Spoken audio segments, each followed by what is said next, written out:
स्वागत है आज की ताज़ा खबरों के इस शो में जिसका नाम है कोच टुडे हिंदी। मेरा नाम है सैयद आमिर हुसैन। आइए बिना किसी देरी के आज की सुर्खियों से शुरू करें। All India Muslim personal law board ने भी वक्फ संशोधन अधिनियम 2025 के खिलाफ सुप्रीम कोर्ट का दरवाजा खटखटाया। पिछले 5 वर्षों में कॉलेजों यूनिवर्सिटियों की NAAC ग्रेडिंग की समीक्षा की मांग वाली याचिका पर विचार करेगा सुप्रीम कोर्ट। पीड़िता ने खुद ही परेशानी को न्योता दिया, वो स्वयं इसके लिए जिम्मेदार है। इलाहाबाद हाई कोर्ट ने कॉलेज स्टूडेंट से दुष्कर्म के आरोपी को दी जमानत। दिल्ली दंगे मामले में बीजेपी नेता कपिल मिश्रा के खिलाफ आगे की जांच का निर्देश देने वाला आदेश रोका गया। SCBA अध्यक्ष कपिल सिब्बल को सम्मानित किया गया। वकीलों के कल्याण कोष के लिए जुटाए 43 करोड़ रुपए। इन खबरों के बारे में ज्यादा जानकारी के लिए सब्सक्राइब करिए हमारा YouTube चैनल या विजिट करिए हमारी वेबसाइट www.livelaw.in, जहां आप इन सारी खबरों के बारे में अच्छे से जान सकते हैं। लाइव लॉ हिंदी पे आपको हिंदी में सारी ताज़ा अपडेट्स भी मिल जाएंगी।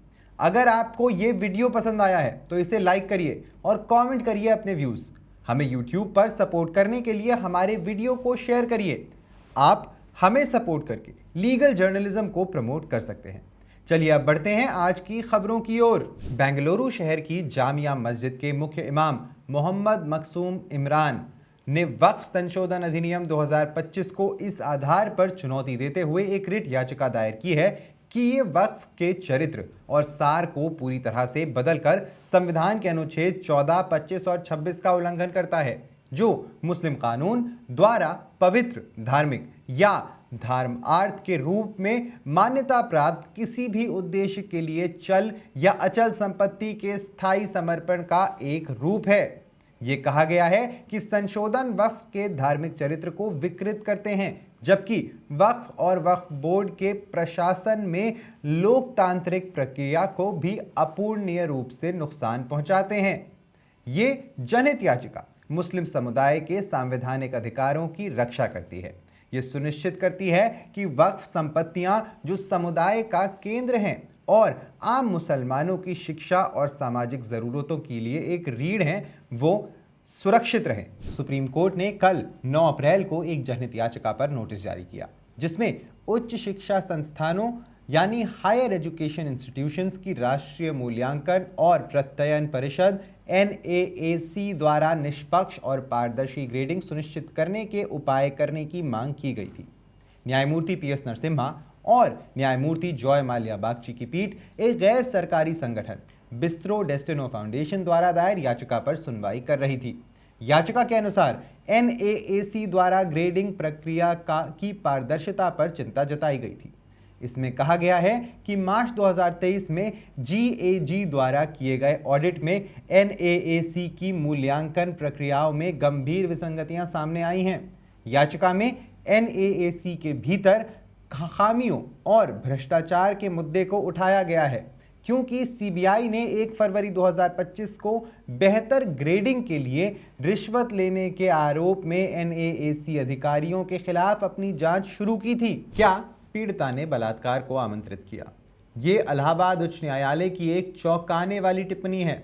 न्यायालय ने एक कॉलेज छात्रा से बलात्कार के आरोपी व्यक्ति को ये कहते हुए जमानत दे दी कि पीड़िता ने परेशानी को आमंत्रित किया था और जो कुछ हुआ उसके लिए वो खुद जिम्मेदार है।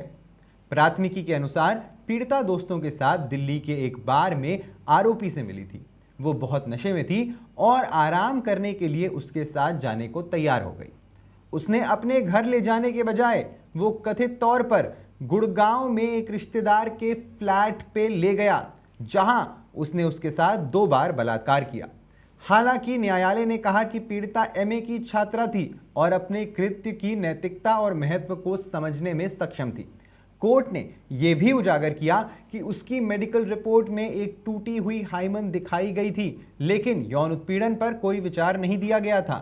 वहीं आरोपी ने तर्क दिया कि यह सहमति से किया गया कार्य था और उसका कोई आपराधिक इतिहास नहीं था। दिल्ली की एक अदालत ने बुधवार को निचली अदालत के उस आदेश पर रोक लगा दी जिसमें दिल्ली पुलिस को 2020 के उत्तर पूर्वी दिल्ली दंगों में कथित संलिप्तता को लेकर भाजपा नेता और दिल्ली के मंत्री कपिल मिश्रा के खिलाफ आगे की जांच करने का निर्देश दिया गया था।